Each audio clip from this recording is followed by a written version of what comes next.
The Canadian Football League in French, is a professional sports league in Canada.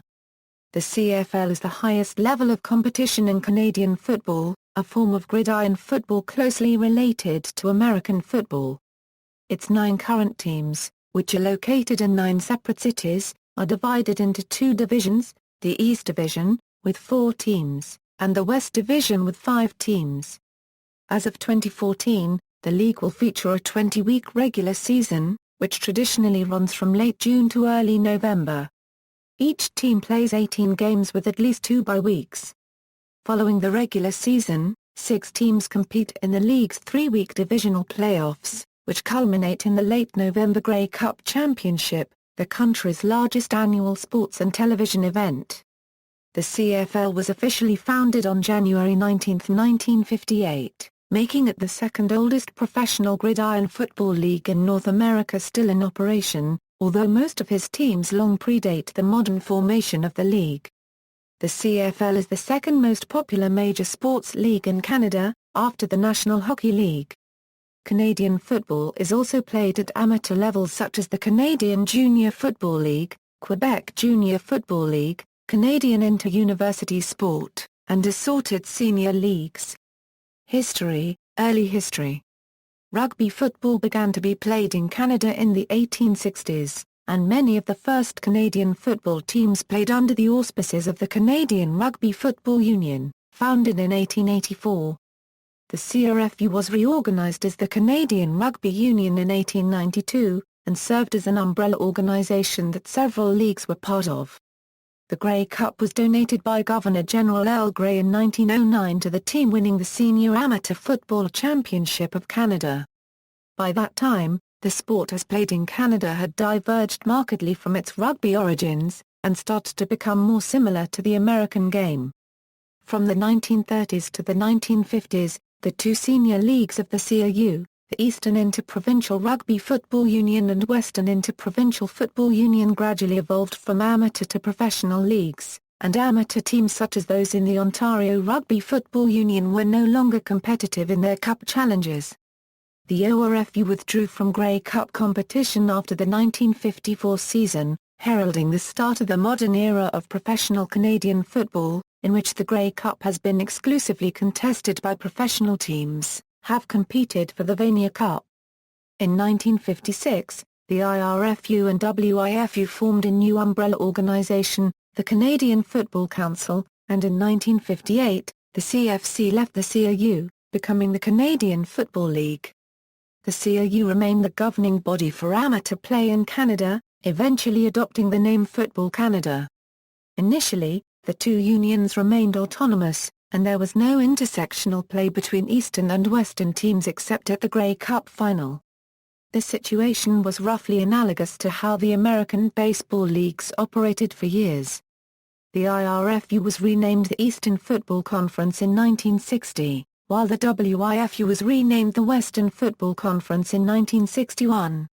Also in 1961, limited interlocking play was introduced. It was not until 1981 that the 2 conferences agreed to a full merger, with a full interlocking schedule of 16 games per season. The separate histories of the IRFU and the WIFU accounted for the fact that 2 teams had basically the same name. The IRFU's Ottawa Rough Riders were often called the Eastern Riders, while the WIFU's Saskatchewan Rough Riders were called the Western Riders, or Green Riders. Other team names had traditional origins. With rowing a national craze in the late 19th century, the Argonaut Rowing Club of Toronto formed a rugby team for its members' off-season participation. The club name Toronto Argonauts remains to this day, and after World War II, the 2 teams in Hamilton the Tigers and the Flying Wildcats merged both their organizations into the Hamilton Tiger Cats. The league remained stable with 9 franchises the BC Lions, Calgary Stampers, Edmonton Eskimos, Saskatchewan Rough Riders, Winnipeg Blue Bombers, Hamilton Tiger Cats, Toronto Argonauts, Ottawa Rough Riders and Montreal Alouettes from its 1958 inception until 1981. After the 1981 season, the Alouettes folded and were replaced the same year by a new franchise named the Concords. In 1986 the Concords were renamed the Alouettes to attract more fan support, but the team folded the next year. The demise of the Alouettes forced the league move its easternmost western team, Winnipeg, into the East Division. United States expansion. In 1993, the league admitted its first United States-based franchise, the Sacramento Gold Miners. After modest success, the league then expanded further in the U.S. in 1994 with the Las Vegas Posse, Baltimore Stallions, and Shreveport Pirates. For the 1995 campaign, the American teams were split off into their own South Division, and two more teams, the Birmingham Barracudas, and Memphis Mad Dogs, were added. At the same time, the Posse folded and the Gold Miners relocated to become the San Antonio Texans. In 1995 the Stallions became the first non-Canadian team to win the Grey Cup. Despite all American teams having the advantage of not being bound to the CFL's minimum Canadian player quotas, only the Stallions proved to be both an on-field and off-field success. The establishment of the NFL's Baltimore Ravens, worsening financial problems among the league's core Canadian teams, and the inconsistent performance of the American teams prompted the CFL to close the South Division and retrench its Canadian operations. The Stallions organization was used as the basis for a revival of the Montreal Alouettes. Recent history. The CFL returned to an all-Canadian format in 1996 with 9 teams. However, the Ottawa Rough Riders, in existence since 1876, folded after the 1996 season. Toronto and recently revived Montreal also were struggling. Montreal's woes were solved by moving to Percival Molson Memorial Stadium, a much smaller venue than the cavernous Olympic Stadium. In 1997, the NFL provided a $3 million USD interest-free loan to the financially struggling CFL. In return, the NFL was granted access to CFL players entering a defined 2-month window in the option year of their contract. This was later written into the CFL's collective bargaining agreement with its players. The CFL's finances have since stabilized and they eventually repaid the loan. The CFL-NFL agreement expired in 2006. Both leagues have been attempting to reach a new agreement, but the CFL broke off negotiations in November 2007 after Canadian telecommunications firm Rogers Communications paid $78 million to host 7 Bills games in Toronto over 5 seasons. In 2002, the league expanded back to 9 teams with the creation of the Ottawa Renegades. After 4 seasons of financial losses, the Renegades were suspended indefinitely before the 2006 season. Their players were absorbed by the remaining teams in a dispersal draft. In 2005, the league set an all-time attendance record with a total attendance of more than 2.3 million. With the absence of Ottawa from 2006 onwards, league attendance has hovered around the 2 million mark.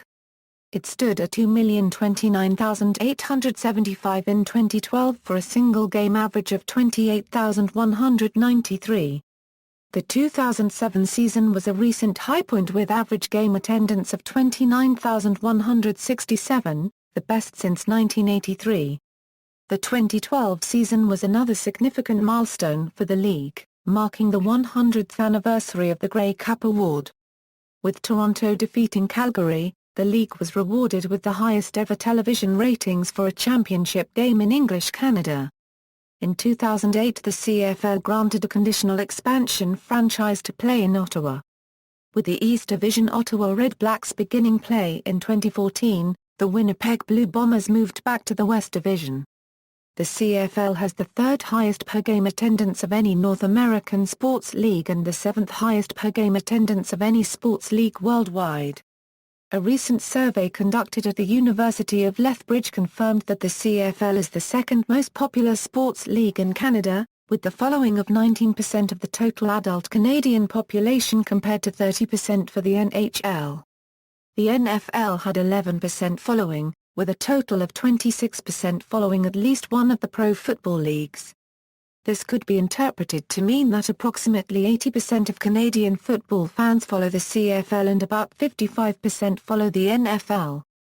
The 2010s will be a significant decade for the CFL in terms of growth, as teams have renovated, expanded stadiums, or plan to build entirely new stadiums. The Montreal Alouettes accomplished this first, adding 5,000 seats to Percival Molson Memorial Stadium in time for the 2010 CFL season. The Edmonton Eskimos and Calgary Stampeders also renovated their respective stadiums and facilities for the 2010 season. In 2011, the BC Lions played under a new, retractable roof in BC Place after spending 1.5 seasons at Empire Field. In 2013, the Winnipeg Blue Bombers moved to an entirely new stadium at the University of Manitoba. The Hamilton Tiger Cats, Saskatchewan Rough Riders and the 2014 expansion Ottawa Red Blacks are also looking at new or extensively renovated stadiums in the following years. Season structure. As of 2014, the CFL season includes a 2-game, 3-week exhibition season in mid-June, an 18-game, 20-week regular season running from late June to early November, a 6-team, 3-week single elimination playoff tournament beginning in November and culminating in the Grey Cup Championship in late November. Championship teams will play either 2 or 3 playoff games, including the Grey Cup game, depending on their standing at the end of the regular season. The division leader at the end of the regular season receives a bye in the first round of the playoffs. Exhibition season. Team training camps open 28 days prior to the first regular season game of the season. A camp solely devoted to first-year players is allowed the 3 days before the main camp opens. The preseason exhibition schedule is 2 weeks long with each team playing 2 games against teams from its own division. Regular season. The regular season is 20 weeks long, with games beginning Canada Day weekend and finishing by early November. The CFL's 9 current teams are divided into 2 divisions, the East Division with 4 teams and the West Division, with 5 teams. Each team plays 3 games against 2 teams in its own division, and 2 games against the other 6 teams on a rotating basis. With 81 regular season games being played, each team gets 2 bye weeks except for one team that plays 2 games in 1 week and receives 3 bye weeks. The most popular featured week in the CFL season is the Labor Day Classic, played over the course of the Labor Day weekend, where the matchups feature the first half of home and home series between the traditional geographic rivalries of Toronto Hamilton, Edmonton Calgary, and Winnipeg Saskatchewan. With the return of Ottawa, it is expected that they will resume playing Montreal to round out the week's games. In years that Ottawa or Montreal were not in the league, BC would play against one of these teams. The following week's rematch of these games is a popular event as well, especially in recent years, where the rematch of the Saskatchewan Winnipeg game has been dubbed the Banjo Bowl. Other features of the regular season schedule are the Hall of Fame game and the Thanksgiving Day Classic, the doubleheader held on Thanksgiving where the matchups usually do not feature traditional rivalries. Starting in 2010, a neutral site regular season game was played in Moncton under the name Touchdown Atlantic, which has been played in 3 of the last 4 seasons. The league awards points based on regular season results. As of the 2011 season, in the event 2 or more teams in a division finish the season with the same number of points, the tie is broken based on the following criteria: number of wins in all games, winning percentage in games between the tied teams, net aggregate of points scored between the tied teams, net quotient of points scored between the tied teams, winning percentage in divisional games, net aggregate of points scored in divisional games, net quotient of points scored in divisional games, net aggregate of points scored in all games, net quotient of points scored in all games. Coin toss, playoffs. The playoffs begin in November. After the regular season, the top team from each division has an automatic home berth in the division final, and a bye week during the division semi-final. The second-place team from each division hosts the third-place team in the division semi-final, unless a fourth-place team from one division finishes with a better record than a third-place team in the other. The winners of each division's semi-final game then travel to play the first-place teams in the division finals. Since 2005, The division semi-finals and division finals have been sponsored by Scotiabank. The two division champions then face each other in the Grey Cup game, which, since 2007, has been held on the 4th or 5th Sunday of November. Grey Cup. The Grey Cup is both the name of the championship of the CFL and the name of the trophy awarded to the victorious team. The Grey Cup is the second oldest trophy in North American professional sport, after the Stanley Cup. The Grey Cup game is hosted in one of the league's member cities. In recent years, it has been hosted in a different city every year, selected 2 or more years in advance. In 2011, the BC Lions defeated the Blue Bombers 34-23. It was the first time a team won the Cup on home field since the 1994 BC Lions. In 2012, the game was held in Toronto at the Rogers Centre, and for the second year in a row the Cup was won on a team's home field, Toronto beating Calgary 35-22. In 2013, the host city's team, the Saskatchewan Roughriders, won the Grey Cup for a third consecutive time, which had not been done since Toronto won at home from 1945 to 1947. As the country's single largest annual sporting event, the Grey Cup has long served as an unofficial Canadian autumn festival generating national media coverage and a large amount of revenue for the host city. Many fans travel from across the country to attend the game and the week of festivities that lead up to it. Awards. Following the Grey Cup game, the Grey Cup Most Valuable Player and Grey Cup Most Valuable Canadian are selected. A number of league individual player awards, such as the Most Outstanding Player and Most Outstanding Defensive Player, are awarded annually at a special ceremony in the host city during the week before the Grey Cup game. This ceremony is broadcast nationally on TSN. The Anna Stukas Trophy, also known as the Coach of the Year Award, is awarded separately at a banquet held during the off-season each February. While the CFL has not held an All-Star game since 1988, an All-Star team is selected and honored at the League Awards ceremony during Grey Cup week. Broadcasting. The CFL Championship game, the Grey Cup, held the record for the largest television audience in Canadian history. Television coverage on CBC, CTV and Radio Canada of the 1983 Grey Cup attracted a viewing audience of 8,118,000 people as Toronto edged BC 18-17, ending a 31-year championship drought for the Argonauts. At the time, this represented 33% of the Canadian population. This has since been surpassed by both the 2002 and 2010 men's Olympic gold medal hockey game. Canadian broadcasters. Currently, the official television broadcasters of CFL games are cable network TSN, while TSN's French-language network RDS broadcasts Montreal Alouettes games for the Quebec television market. Games are typically scheduled for Thursday to Saturday evenings during June, July and August, but switch to more Saturday and Sunday afternoon games during September and October. TSN has created a tradition of at least one Friday night game each week, branded as Friday Night Football. CBC and TSN drew record television audiences for CFL broadcasts in 2005.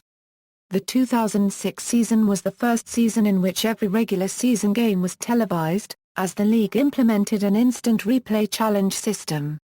In 2006, the CFL also began offering pay-per-view weekcasts of every game on CFL broadband. Until the end of the 2007 season, CBC and RDS were the exclusive television broadcasters for all playoff games, including the Grey Cup, which regularly draws a Canadian viewing audience in excess of 4 million. Since 2008, TSN and RDS are the exclusive television and internet broadcasters of all CFL games, including the playoffs and Grey Cup. The 5-year agreement, which includes an option for a 6th year, is worth about $16 million annually and marks the first time since 1952 that CBC will not be broadcasting any CFL games. The CFL will no longer be broadcast on Canadian terrestrial television, unless TSN chooses to air the game on its terrestrial partners, CTV or CTV2.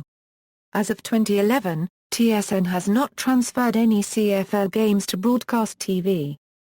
The move to TSN all but assures that all CFL games will be broadcast in high definition. As of 2006, TSN was available in about 8.8 million of Canada's 13 million households. The two play-by-play announcers are Chris Cuthbert and Rod Black, while the color commentators are Glenn Suter and Dwayne Ford. Instead of merely exercising the option on the contract, TSN opted to renew the contract with the CFL through 2018 in an agreement announced in March 2013. Foreign coverage. On June 26, 2013, it was announced that the CFL's U.S. broadcast rights would return to the ESPN networks for the 2013 season, with 5 games airing on ESPN2, and 55 airing on ESPN3. This agreement was renewed in 2014 for 5 years, the same length as the TSN deal, with a stipulation that at least 17 games would be carried on ESPN2 each season, including the Grey Cup. This gives ESPN exclusive CFL rights during this time frame. As in previous years, ESPN3 will carry all games not carried on one of the linear channels online.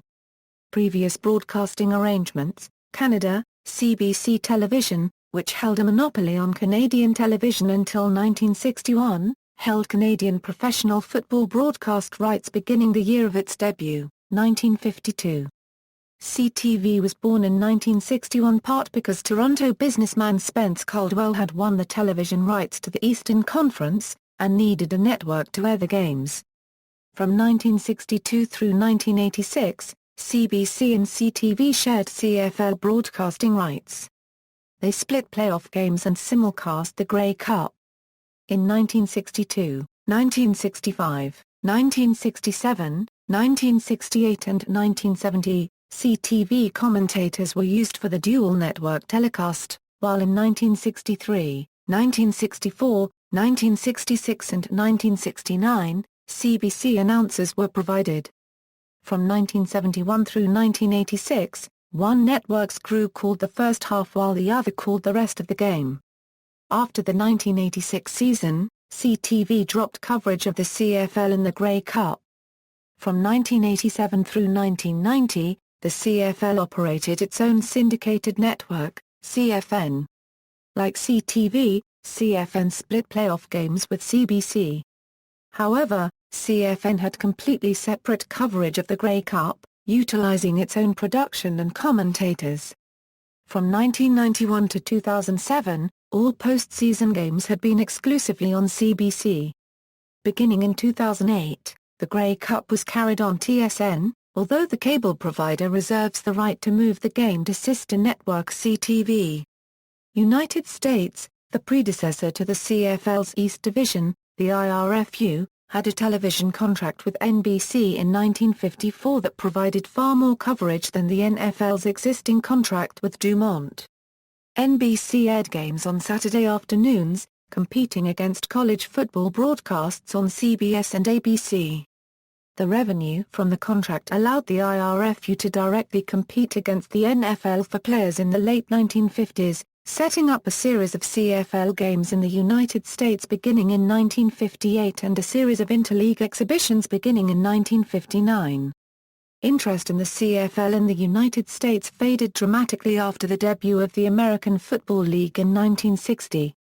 In 1982, during a players' strike in the NFL, NBC broadcast CFL games in the United States and knew of the NFL games which were cancelled. The first week of broadcasts featured the NFL on NBC broadcast teams, before a series of blowout games on the network and the resulting low ratings resulted in NBC cutting back and eventually cancelling its CFL coverage. ESPN host Chris Berman became a fan of the game in the early days of ESPN, when the network used to air CFL games, and continues to cover the Canadian League on air. FNN score carried games in the late 1980s. In the late 1980s and early 1990s, Sports Channel America carried games, using CBC Television, CFN and TSN feeds. Beginning in 1994, with now 4 US-based teams in the league, ESPN reached a deal with the league to produce and air 2 games per week and all postseason games on its fledgling ESPN2. They also put some games on the main network to fill broadcast time vacated by the 1994 Major League Baseball strike. The 1994 and 1995 Grey Cups were shown live on ESPN2 and then re-aired on ESPN the following day, leading into the network's Monday Night Countdown show. ESPN's on-air talent included a mix of the network's American football broadcasters and established CFL broadcasters from Canada. Most of the US-based teams also had deals with local carriers to show games that were not covered in the national package. Though there were no US teams in the league after 1995, ESPN2 continued showing games until 1997. America One held CFL broadcast rights in the United States from 2001 to 2009 and aired a majority of the league's games. Until the 2007 season, America One syndicated CFL games to regional sports networks like Altitude, NESN, and MASN. These were discontinued in 2008, mainly because America One and the CFL were able to reach a deal only days before the season began, not allowing the network time to establish agreements with individual RSNs. The Grey Cup aired on Versus on November 22, 2008, with a replay the next day on America One. From 2006 through the 2008 season, Friday Night Football was carried exclusively on World Sport HD in the United States. However, due to the January 2009 shutdown of the channel's parent company, Voom HD Networks, America One reclaimed those rights. NFL Network took over the league broadcast contract in 2010. For the 2010 season, the network carried 14 games, no more than one each week. For 2011, the network increased its output to 2 games each week. NFL Network declined to continue its coverage after the 2011 season. In late July 2012, NBC Sports Network acquired rights to the CFL for the remainder of the 2012 season. The NBCSN deal included 9 regular season games starting August 27 and all the playoffs. NBC Sports renewed their agreement with the CFL for the 2013 season. ESPN America carried a collection of CFL games as part of its lineup until the network shut down in 2013. On the Internet, all radio broadcasts of CFL games are available for free through each affiliate's website. As of 2010, ESPN3 is the only place where CFL games are broadcast on Internet television. ESPN3 have broadcast games since 2008. The service is only available in the United States through specially negotiated cable providers and not in Canada. Video broadcasts were free in Canada at one time, but are no longer available. Viewers are able to purchase previous games on the TSN website. A service known as CFL Broadband offered pay-per-view of CFL games in the United States and elsewhere prior to 2009, but the service ceased operations prior to the 2010 season. During America One's time broadcasting CFL games, some CFL video feeds could be found for free due to the fact that a small number of America One affiliates stream their video on the Internet, even though the CFL discouraged this. In Canada, Bell Mobility provides streaming of CFL games to its mobile devices. Radio: CFL teams have local broadcast contracts with terrestrial radio stations for regular season and playoff games, while Bell Media's sports networks own the rights to the Grey Cup. In 2006, Sirius Satellite Radio gained exclusive rights for North American CFL satellite radio broadcasts and broadcast 25 CFL games per season, including the Grey Cup, through 2008.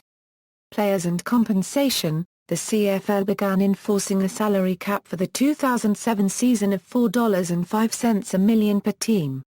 The cap was raised to $4.2 a million in the 2008 season and remained at that level for 2009.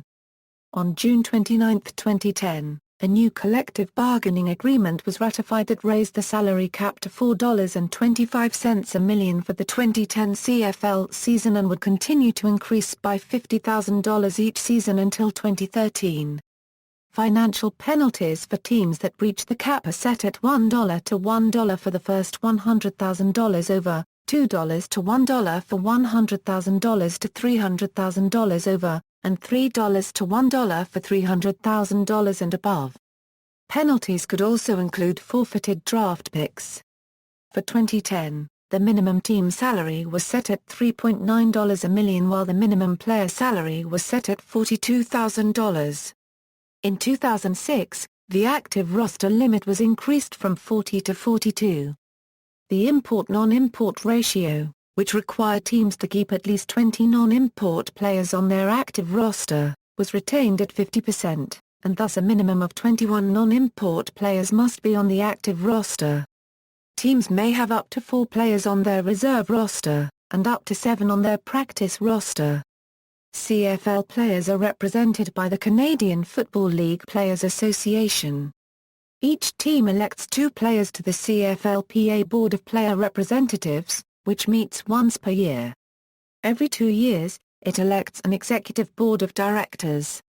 The average salary per player in 2011 was $82,500 CAD. CFL Draft. Eligible non-imports are drafted by teams in the annual Canadian College Draft. The CFL Draft usually takes place in May and consists of 7 rounds. The first 2 rounds of the draft are usually shown live on TSN. An evaluation camp similar to the NFL Combine precedes the draft. A junior player in the locale of a team may be claimed as a territorial exemption and sign with that team before beginning collegiate play. Teams maintain negotiation lists of players they wish to sign as free agents. CFL Euro NFL comparisons. During the 1950s and 1960s, exhibition games were played between CFL and NFL AFL teams using a mixture of each league's rules.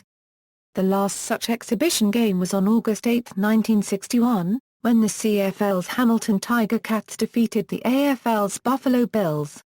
This was the only time in which a Canadian team defeated an American team in the series. In the days when sports teams were financed almost entirely by ticket sales, the CFL and NFL were, financially speaking, on relatively equal footing. In the 1970s, CFL teams signed top U.S. college football players such as Johnny Rodgers, Joe Theismann, and Tom Corzino.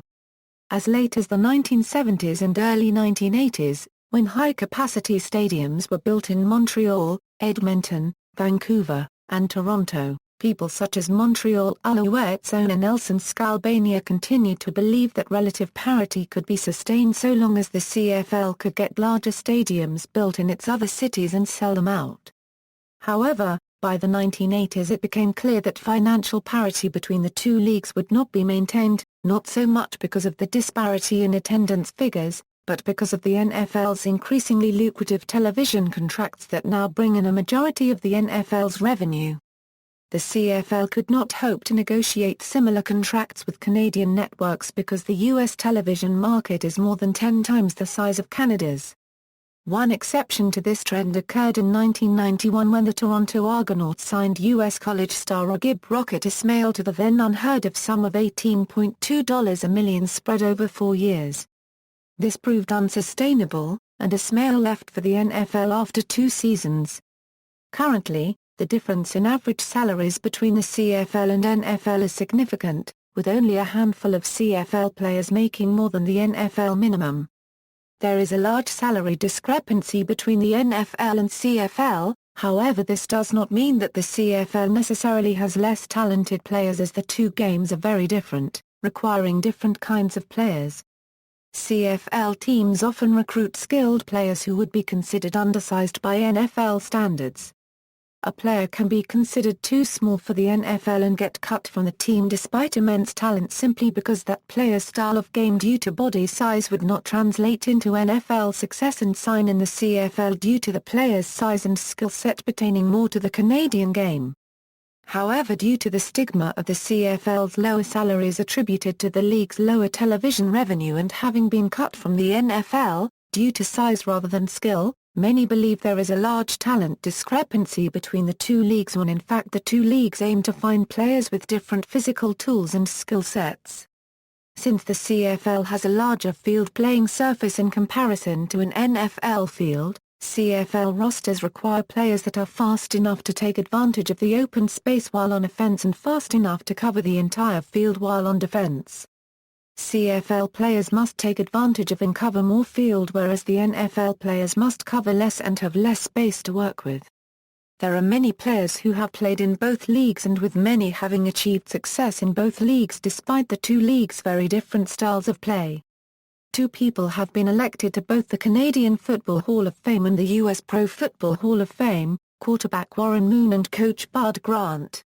There are many cases of CFLers going to the NFL and having success, appearing in the Pro Bowl, including Joe Horn, Brendan Ionbadajo, Joe Theismann, Cameron Wake, Doug Flutie, Brandon Browner, Jeff Garcia, Sam Echeverry, Joe Pisarcik, Trent Green, Joe Kapp and Cookie Gilchrist. Pro Football Hall of Fame coaches Marv Levy and Bud Grant are also good examples.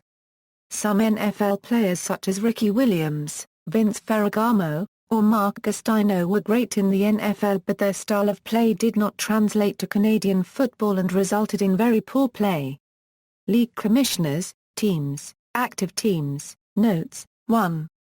The Alouettes play their regular season games at Percival Molson Memorial Stadium and playoff games at Olympic Stadium. 7. Potential expansion. The most recent expansion of the CFL was the establishment of the Ottawa Red Blacks, which began play in 2014. Potential CFL expansion markets are the Maritimes, Quebec City, London, and Windsor, all of which have been lobbying for Canadian Football League franchises in recent years. Maritimes. Since the 1980s, the CFL has occasionally played exhibition and, later, regular season games at various cities in the Maritimes, including Canada Games Stadium in St. John, New Brunswick, Huskies Stadium in Halifax, Nova Scotia, and Moncton Stadium in Moncton, New Brunswick. The league conditionally approved an expansion franchise, the Atlantic Schooners, for play in the 1984 season, but the team never made it to play. The Maritime provinces lack a permanently suitable CFL stadium, which was the main problem that kept the Schooners off the field. As of 2010, the largest stadium in the Maritimes is Moncton Stadium, which has 10,000 permanent seats and can reach 20,000 capacity with temporary seats.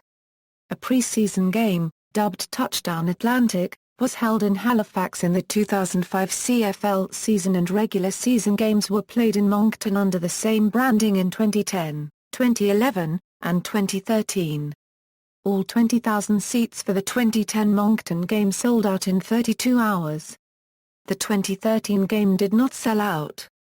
Although Atlantic Canada's expansion bids have typically branded themselves as covering all of Atlantic Canada, the presence of gridiron football at any level in Newfoundland and Labrador is practically non-existent, and none of the efforts have attempted to include that province. Quebec City. There has also been interest in adding a team in Quebec City. In 2003, an exhibition game was held at Peps Le Stade Exeter copyright area between the Montreal Alouettes and Ottawa Renegades, where Montreal won €54-23. In May 2009, Christina St. March, a British businesswoman, announced her interest in operating a team in Quebec City, stating that there would be a natural rivalry with the Montreal Alouettes. During the 2010 Grey Cup State of the League news conference, Cohon noted that the Alouettes hold the rights for the entire province of Quebec and that any expansion would have to be negotiated with them first. Saskatoon. Saskatoon last hosted top-level Canadian football around 1941, when the Saskatoon Hilltops suspended operations due to World War II. The Hilltops would remain an amateur team when they returned in 1947. Saskatoon had not won a provincial title since 1921, and by the point of the Hilltops closure the Regina Rough Riders had been the dominant team in the province for 2 decades. In early 2012, management at Credit Union Centre publicly expressed its desire to bring a CFL team to Saskatoon. However, the Regina-based Saskatchewan Rough Riders have long branded themselves as a province-wide team, and claim that Saskatchewan is too small to support 2 teams. In any event, Saskatoon also lacks a suitable outdoor stadium. Defunct and proposed teams, defunct teams, proposed teams. Notes. See also: Canadian Football, Canadian Football Act, Canadian Football Hall of Fame, Canadian Junior Football League, Football Canada, comparison of American and Canadian football, list of Canadian Football League records, list of Canadian Football League seasons, list of Canadian Football League stadiums, Canadian Football League attendance, sports in Canada, major professional sports leagues in the United States and Canada, list of professional sports teams in the United States and Canada, list of attendance figures at domestic professional sports leagues, TSN Top 50 CFL players, references. Further reading, O'Brien, Steve. The Canadian Football League, a phoenix of professional sports leagues. Lulu Press. ISBN A978-1-4116-5860-8. Maher, Todd. The Canadian Pro Football Encyclopedia, Every Player, Coach and Game. ISBN A978-0-9835136-3-6. External links, official website, Canadian Football League Players Association, Media, TSN, Slam. Sports, Rogers Sportsnet, Score Media, Other, Wikipedia, 13thman.com, home to CFL fans.